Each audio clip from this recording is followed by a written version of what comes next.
Hello, wonderful friends. So today I'm going to show you a quick process of how I created these really cute owl ATCs that I love.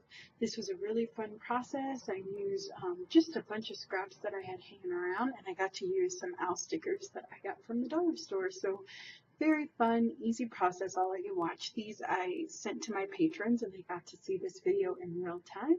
So have a wonderful day and I will see you later. Don't forget to give me a thumbs up. Please like and share. Thanks. Come on. Here we go, here we go, here we go, here we go. When I saw your face, I could feel my heart finishing a race so this love could start.